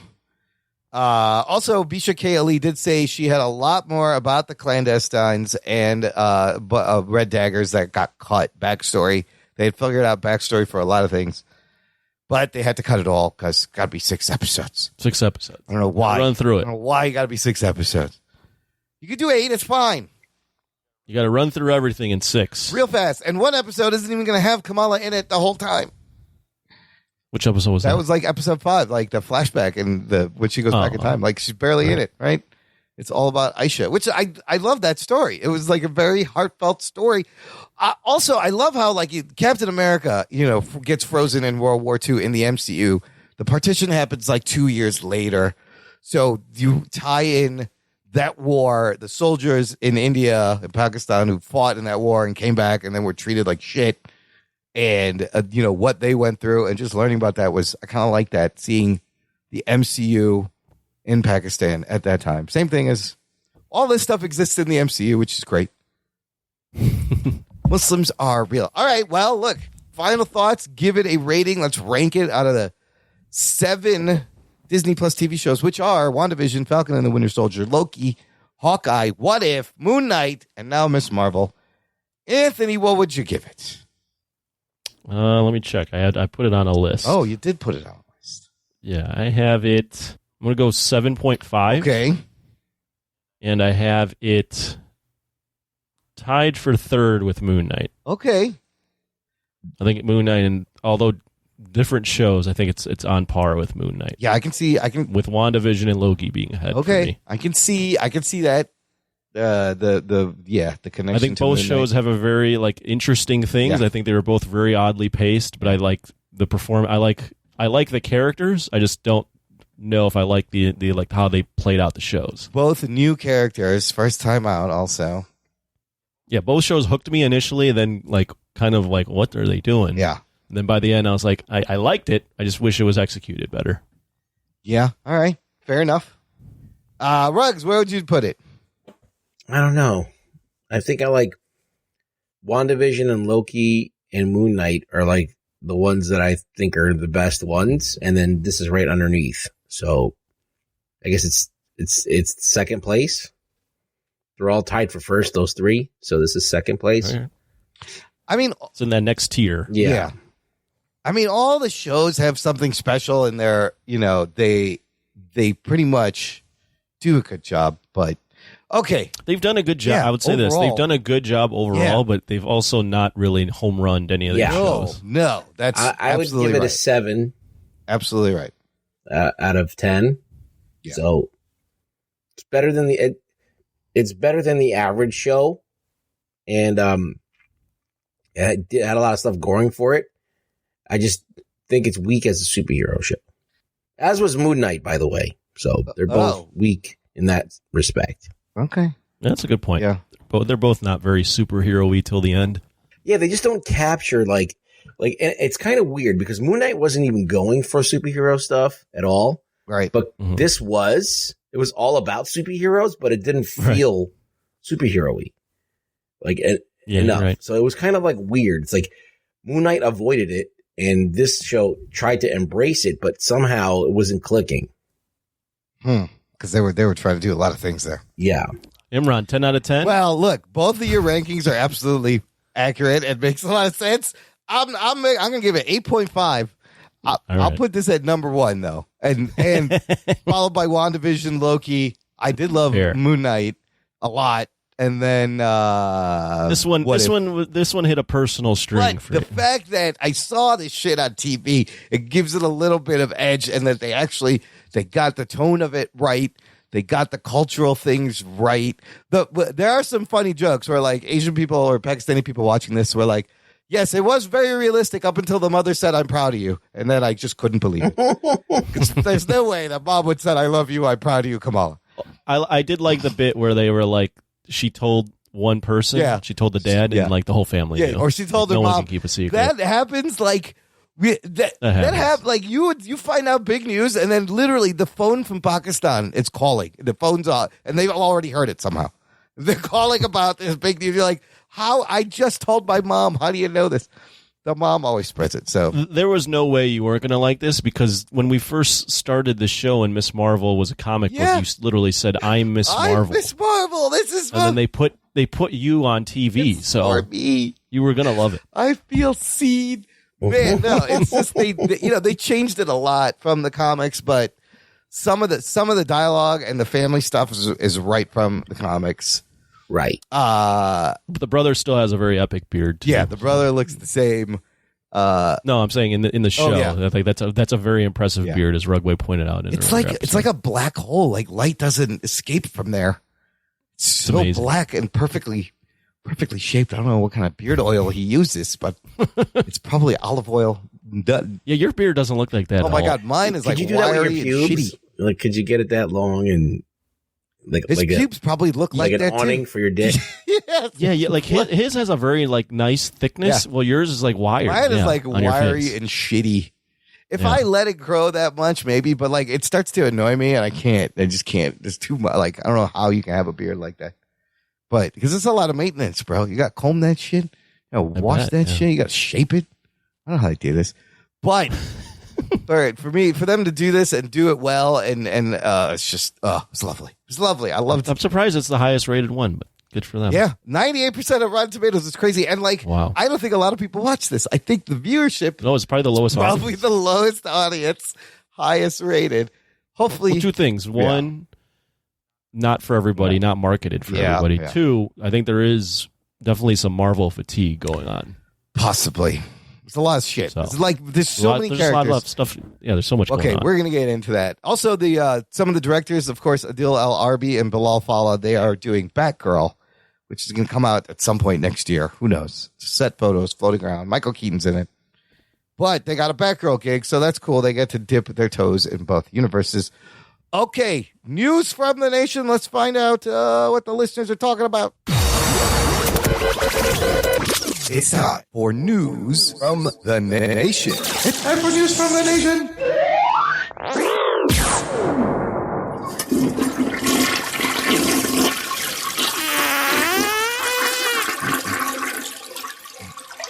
It stinks. It stinks. It stinks. Nice and succinct. I like it. Straight to the point. Yeah. I have some comments from our last episode, our Thor Love and Thunder review, from some Twitter people.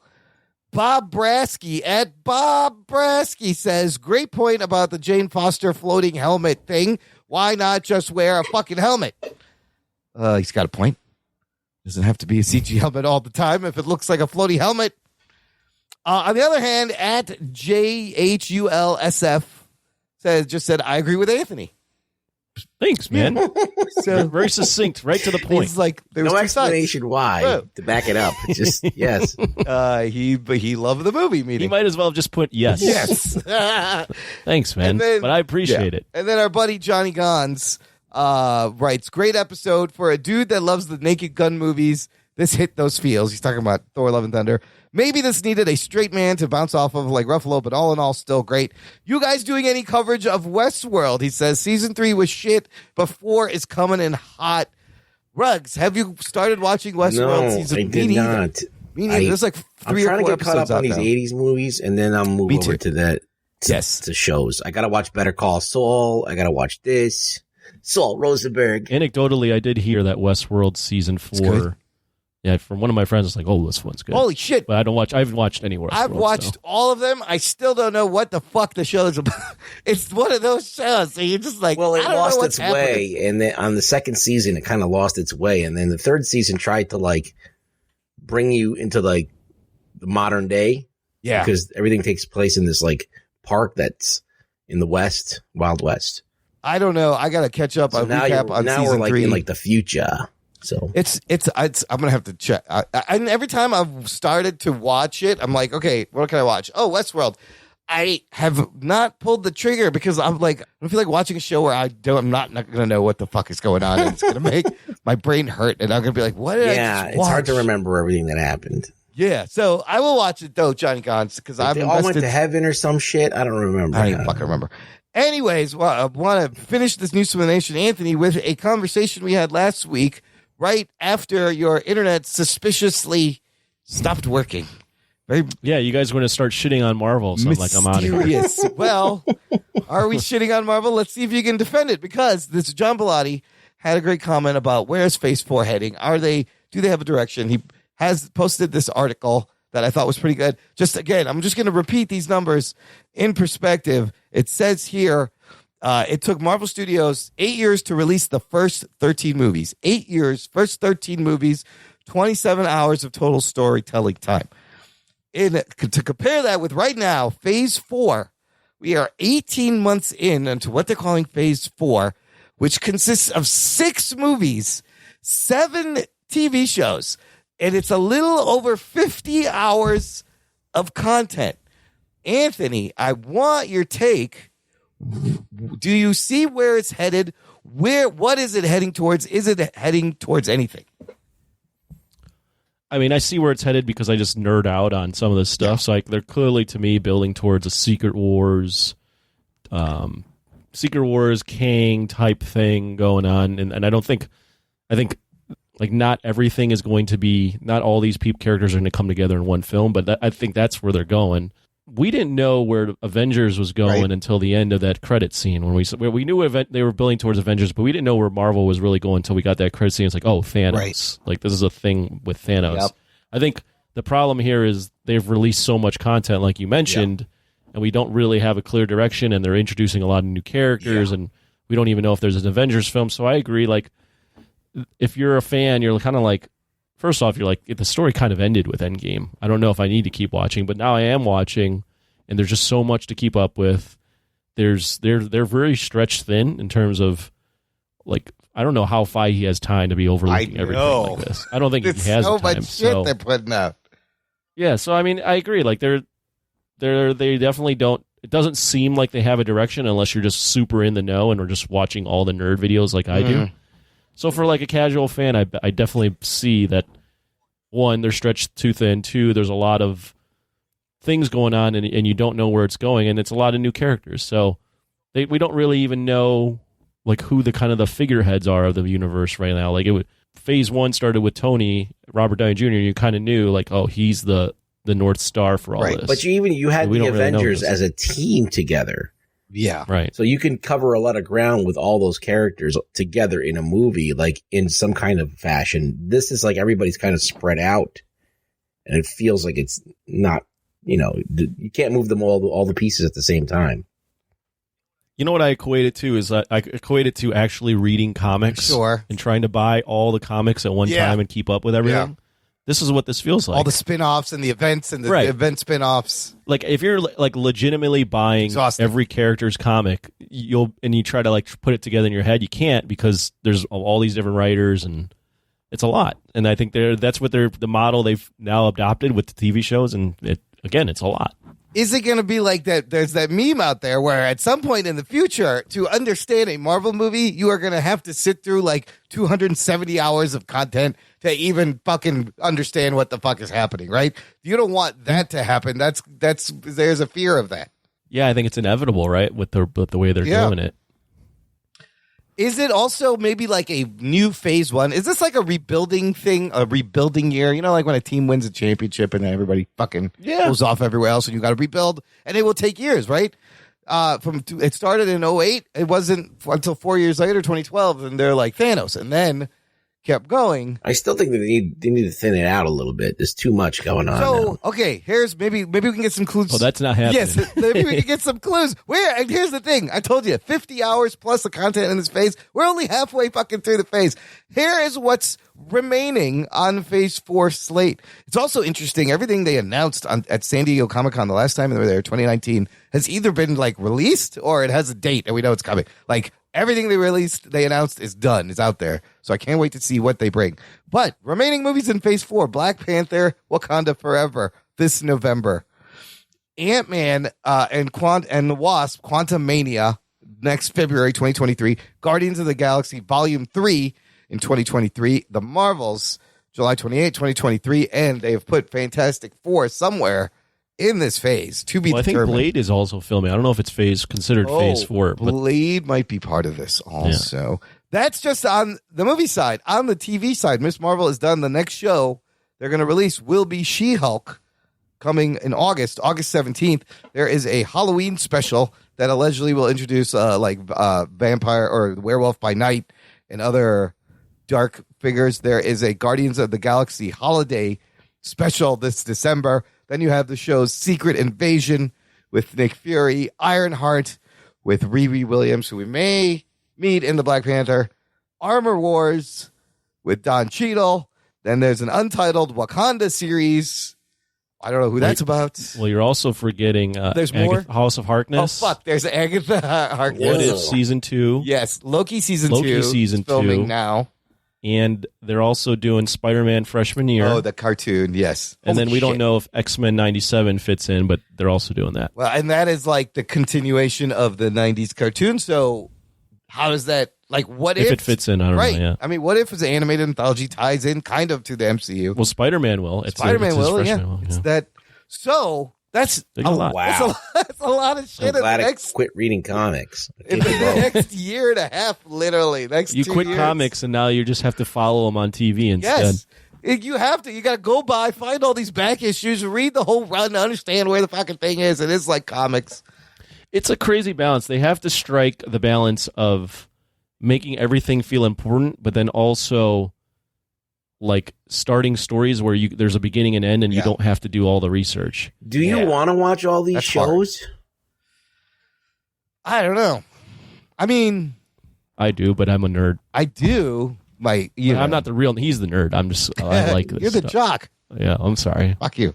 But I think when I talk to like my friends that like Marvel stuff, we are in the zone where unfortunately for Marvel and because of their own doing, like people are skipping things. Yeah, they're like, I'm like, are you caught up on Moon Knight? They're like, I'm not watching that. Or like I have a friend that watches didn't watch any of Miss Marvel. He's like, it's not. I don't have any interest in watching that. So like they're in a tough spot where people are like picking and choosing now. Maybe that's what they want, but people are definitely skipping stuff now. You know, like not everything feels important anymore. No. Yeah, right. It doesn't feel appointment. Whereas when it was just the movies, you felt like, okay, like 2.5 hours at most. I'm going to go see it because these come out once every 3 months. Right. At one time it was once every 6 months. Yeah. Now it's like every day there's a Marvel thing. Every month with the there's TV like shows. there's a new Marvel thing almost for the past. Yeah, every week you've got a new Marvel thing essentially. I mean, it's on the one hand, it is a great time to be alive if you love all this shit. Like I never People are imagined. hurling all this shit out at you, But and they you're are. like, they're This just is a getting lot. it out. But I don't care for a Secret Invasion. I don't care for an Ironheart. I don't care for an Armor Wars. Yeah, I'll watch Wakanda. I'll watch She-Hulk. I'll watch all these movies that are coming out. They all make the list, but some things I don't give a shit about. I mean, Secret Invasion, I'm kind of excited about because it is Nick Fury. It's Skrulls. We can find out what the fuck's going on. I feel like they could do a lot of big reveals there and set things up. Well, one other TV show we forgot, I Am Groot. Oh, yeah. I don't give a shit about that either. Cartoon. No one gives a shit about that. These Halloween specials will be interesting because are they animated? I don't know if they're live action. Live action. They're live action. Holy Interesting. shit. That's interesting. It's been a hot minute since the Star Wars holiday special or holiday specials that have been any good. Yeah, they're like you said earlier, they're really, I think this phase is like their experimentation phase. And I think their strategy is let's just try everything all at once. And, you can kind of see the result. It's a very mixed bag. Like we're going to do Eternals and we're going to have Chloe Zhao do it. We're going to do a Shang-Chi and we're going to do a Miss Marvel TV show. Like they're just, I think everything's just getting like, you throw it on Fahey's desk and he's like, green light, do it. It's like, it could be anything. Any obscure rocket racer? Yeah, give him a show. What the fuck? Right. But that's it. Could be a problem, but they're pumping content out. Yeah, and they got to phase out the older dudes. There's the Young Avengers. At this rate, like, you're not going to see an X-Men thing for, like, years then. Like, they're just going to keep dropping clues. Or you're going to see it, like, right away. Yes, I think just make a fucking Wolverine show. Yeah. Oh, boy.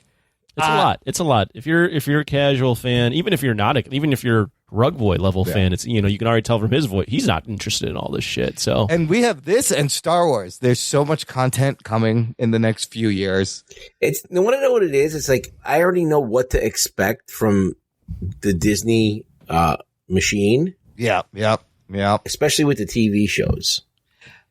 Like they only go so far with those shows. Do you guys think the quality has taken a hit in this later phase or no? Anthony? I think the quality has taken a little bit of a hit, but I think it's because like if you look at all the three phases, it wasn't like every movie was a home run. Every movie there were some really good ones, some okay ones, some ones they went you back could and do forth without all the whole time, yeah. Right, but it's just the fact that they've released so much that like the duds aren't spread out. Right. You don't have 3 months to be like, oh, I'm getting over that dud. Like you could watch if you didn't like Thor: Love and Thunder and then you didn't like Miss Marvel, they're both like back to back. Right. So you're again the content's every week. So if you don't like something and you don't like a couple things, it could be like 3 things in a row you don't like, and that's been like 3 months of your time. And then you're like, I'm out, right? Right. And Kevin Feige cannot be producing all these things. He's got no way he could be doing all this shit. He's got to have pawned some of these off. I mean, he's got a big picture, but he has to pawn off some of the management. Now, Campio was saying like, and it's true that like, there's no way the quality control that Feige had isn't the same anymore. There's no way. There's no way. You have to recreate that man. Yeah.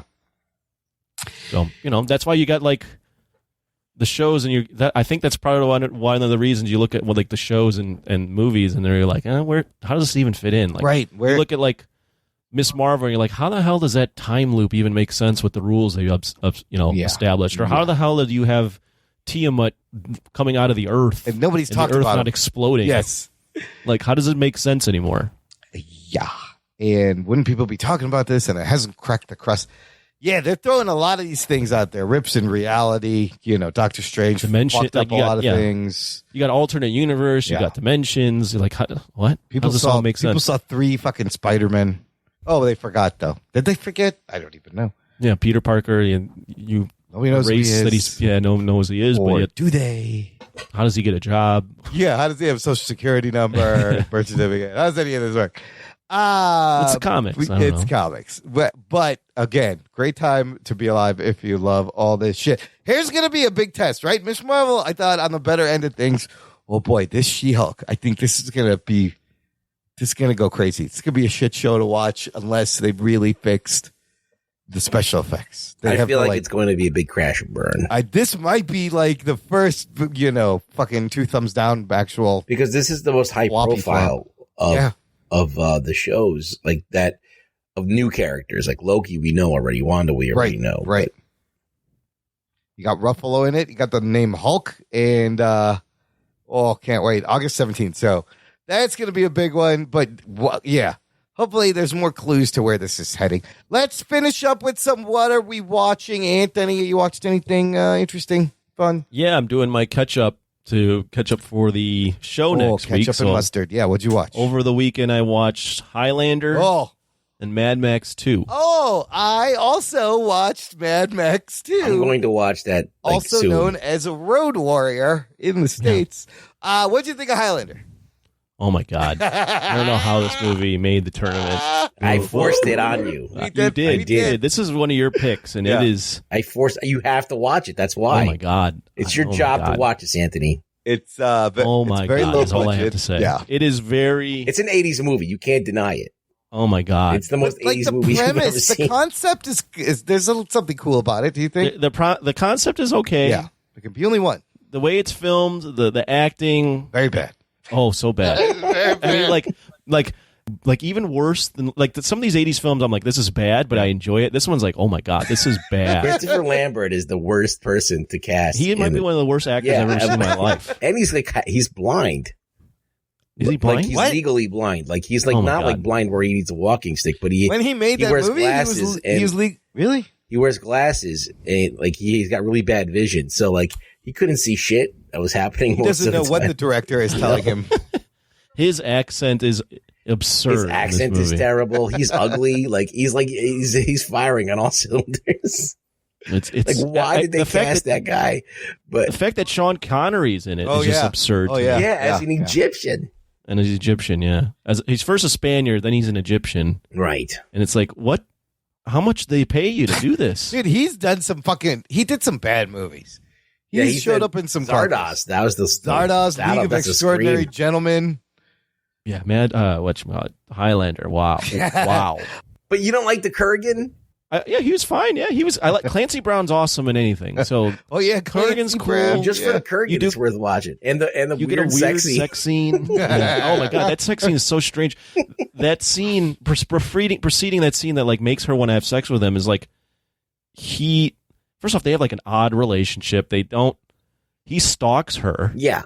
And then she finds out he's like undead and she finds out he's immortal after stabbing him. And she's like, "Oh my god, you're immortal. Let's have sex." That's the ultimate turn on, isn't it? Oh my god! No, it's a great movie. What a fucking movie that was. It's by far the lowest one I've ranked personally in my head. Yeah. Not according to the rankings that we will use next week is actually like higher than you would expect. Oh really? Yeah. The fans love it, but the like Letterboxd has like a very soft spot in their heart for this movie. It's a cult hit, man. There's people, because the more that you watch universe. it, the more hilarious. Like they open with the wrestling match, and then he goes into the garage. Oh my god, I could talk about this movie all day. I got to rewatch that one. All right, him going into the him going into the garage and it's completely empty, even though they're like in a full stadium. It's just what is going on? No one ever walks into whatever. I need to rewatch that one. He makes a weird gay joke to the cop. Oh god, it's so bad. Chop his head off. There's lots of heads being chopped off. And he has sex with multiple chicks. He has like the other chick when he's like the Scottish dude. He's Scottish, yeah. All right, well, there's multiple boobs in that. Compared to George Miller's The Road Warrior, Mad Max. Now he's got to watch Conan. Now he's got to watch Conan too. Oh, I will. Conan's this week. That will complete your training of 80s movies. I will let you know what after we talk about Mad Max. I'll tell you what the 4 movies I haven't seen. Okay, yet. All right. Mad Max is good. Yes, it's good. Yeah, young it's good. Mel Gibson. Very simple story. Simple, straightforward, dude. And just think about like those scenes with the cab and the chases and the cars. That's all real fucking stunts. That's like, right. Yeah. That dude gets tossed for real.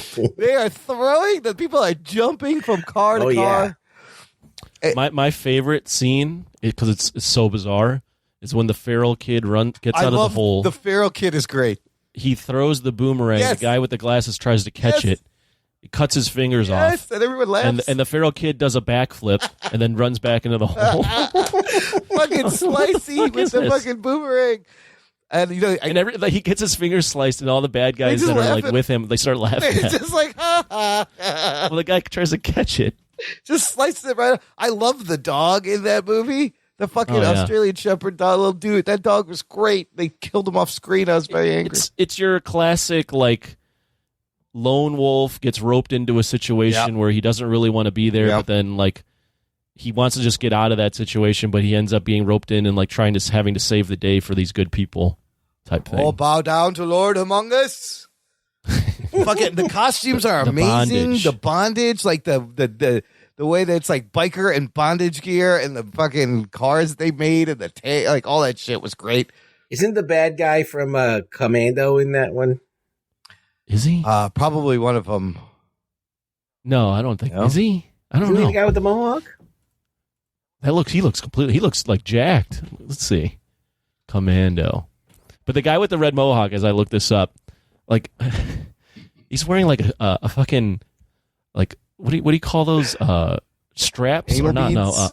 No, not anal beads. He's wearing anal beads. Fuck. What do you call those chaps? Ass chaps? Yeah, leather chaps. Leather chaps. Yeah, and every time they like shoot him climbing into things, I'm like, I can see this fucking guy's ass. That's what I enjoy about the movie. He was Wes in Mad Max 2. Oh, he was. See? Yeah. So the guy playing I got the eye. Humongous was fucking. That's a big dude too. I don't know where they found that guy. How did he lose all of his muscle from then to being in Commando? Like a couple years later, the roids just stopped working. I was gonna say, like the way his body transforms in 5 years, where he goes from like he's not humongous. He's the red mohawk guy, but like he's in like decent shape to like Commando, where his body is like linguini. It's like what the fuck happened?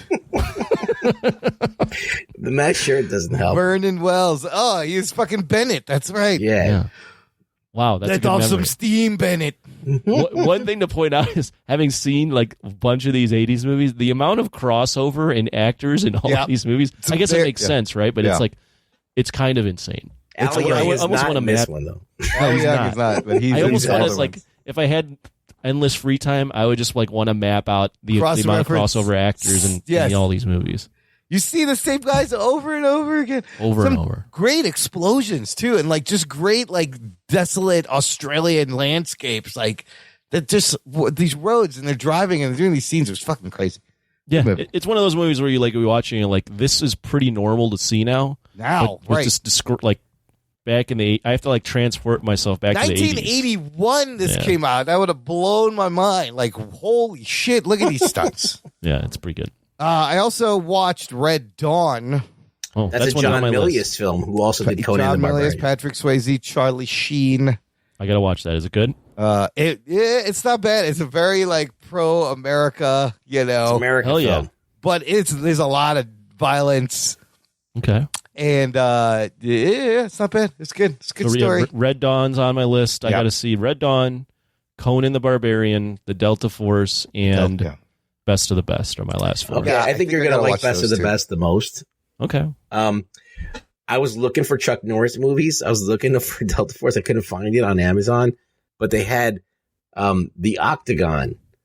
So I threw oh my that god, on. what is that movie? It's a Chuck Norris movie where he talks to himself throughout the whole movie. Like he whispers to himself and like ASMR, like 1980. So I can't really tell you the plot of this film because it was so hard to follow. I just didn't give a shit anymore. But basically, Chuck Norris is like this guy, I guess, that for some reason gets embroiled in this ninja training facility. There's ninjas in the movie. So like there's this ninja training facility out in the desert somewhere where his brother, his adopted brother, he was actually adopted by like a ninja, and his brother like was jealous of him because he was more skilled than him. Of course, the white guy's more skilled than the Japanese dude. And so he starts, I guess, like, he gets disgraced. The Japanese dude gets disgraced and his father like kicks him out. And so he goes and starts his own like secret ninja training somewhere and like evil ninjas. And so Chuck Norris is now like, hears about like ninja activities. Like, well, it's gotta be my brother. My brother's up to this and I got to find out. So he kind of starts to kind of like look around like a detective to try and figure out clues.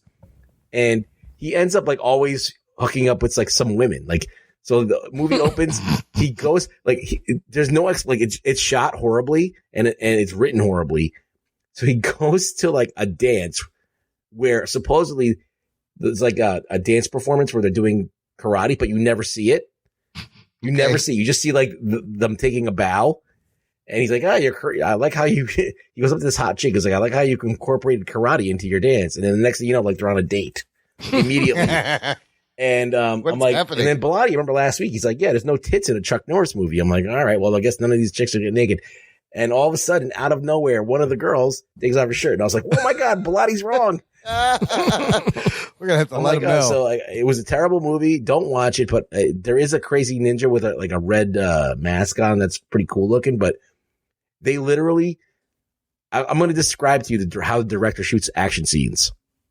He puts the camera in one place and then he just leaves it there for the whole entire Chuck Norris fight scene. I'm like, cut to something, cut to anything. Cut to another, like, you know, it was just like, wow, excruciatingly bad, like uninteresting to watch. But I did watch the whole fucking thing. You know who else is in this? Lee Van Cleef. Yes. Who is in Escape from New York. Yes. See, there's your connection. He's the bald guy with the earring. Yes. I love that you were looking for a movie you were supposed to watch and you settled on this and you're like, I'm going to watch this one instead. Because like, it's Chuck Norris and ninjas. Like, how could you go wrong? Apparently went wrong. Boy, several ways. Yeah. Yeah. Well, if you look at the Wikipedia, it literally says in one of the first few lines, it's noticeable for its inventive use of voiceover effects to portray the inner life of Norris's character. Oh my God. He's such a bad actor. He's terrible. Like he literally, you can't tell if he's surprised. His emotion stays the same no matter what. Like his delivery, no matter what happens. My God. He's like, would you like to go on a date? He's like, aha. That's very funny.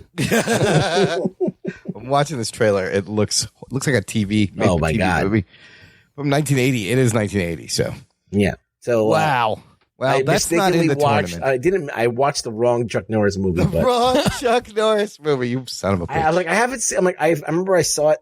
See, the thing is, like, I've watched a lot of movies growing up, but they were edited for TV. A lot of them were on Channel 11. Yeah. So in New York, they have a Channel 11. That's where they do like the Sunday movies, or the Godzilla movies. I saw like all the Kung Fu movies. I saw them. They were heavily edited. So I never saw like a very like violent version of these movies, or a very like or a full version. So a lot of these movies, like I don't know the impact of them until I see them again. So it's weird when I'm like, I saw that movie, but I didn't see the boobs because they was cut. I didn't know. That's how I know Airplane. And then when I watched it again, uncut, I was like, oh my God, I forget there's just straight boobs in this PG There's comedy. like violence and there's like blood and all kinds of shit. People getting decapitated. The 80s. It's a great time. All right. So again, listener, next week, the Octagon does not make the tournament. No, but you will find out. I will post it in our Facebook group, the movies in the tournament before. And imagine I go watch the Delta Force and it's worse than the Octagon. It might be. Very possible. I haven't sat down and watched a Chuck Norris film in its entirety ever. I don't. That's think. why I asked John like which one was the best, and he's like, they're all the same. We literally threw one in there. Yeah, you can listen on Patreon, but we literally threw it in there because we were like the amount of work he did in the 80s. Yeah. We were like, we just have to throw him a bone because he released like 15 films because he's Chuck 10 Norris. years. It's like legend. He's legendary. Then he was Walker, Texas Ranger. His career didn't end. Right. I know. No, I mean he is legendary. It's just he didn't really make good films. No, he didn't. Somebody thinks that Chuck Norris has got his fans. He's got a fan base. Yeah. Oh, I have no doubt there's a Chuck Norris Reddit thread fan club somewhere. Because he had that. Remember that ad where he's in jeans and he's like doing a kick, and it's like, look, the jeans don't split. Chuck Norris can kick in them, and they stay together. He was like selling jeans as with a fucking sidekick. Well, the latest thing with Chuck Norris years ago was them just throwing his name into everything. Oh yeah, Chuck Norris is the most badass. There was like the list of things Chuck Norris does. Yeah, well, no, it was like Chuck Norris wears ultra ribbed condoms inside out for his own pleasure. Right. There was those. That was an early meme. Chuck Norris jokes. There's 1,000 of them. Oh, those were. I really enjoyed for Christmas of all the jokes. I got also a book, Chuck Norris versus Mr. T, but it's a comic book. Chuck Norris makes onions cry. Stuff like that. Right. Yeah. So he's known as a badass. He needs representation in the tournament, which will be held next week. How many films do you have to watch, Imran? I think probably the same 4 amount that you do. Well, you watched Red Dawn. I did watch Red Dawn. I think there was so maybe it's 3. I'm just going down the list and I'm like, the first one I haven't seen, let's watch that. So it's just a handful left. Or a 3. It's not a handful. It's just 3. Yeah, of the 4, I would say I think I'll like Best of the Best. Conan, I'm not looking forward to. Oh, come Delta on. Force, I think, will be fun. Yeah. And there was one more. I forgot. But, yeah, I'm still looking forward to it. Oh, my God. It's going to be an amazing Battle Royale tournament. Red Dawn, I think I'll like. Oh, Red Dawn. Yes. Yeah. I think you might like that one. On the 7th day, God rested. And then Chuck Norris took over. Yeah, Best of the Best. I might watch Highlander again. Oh, They Live. I might have to watch. Oh, I gotta watch that too. The Dark is afraid of Chuck Norris.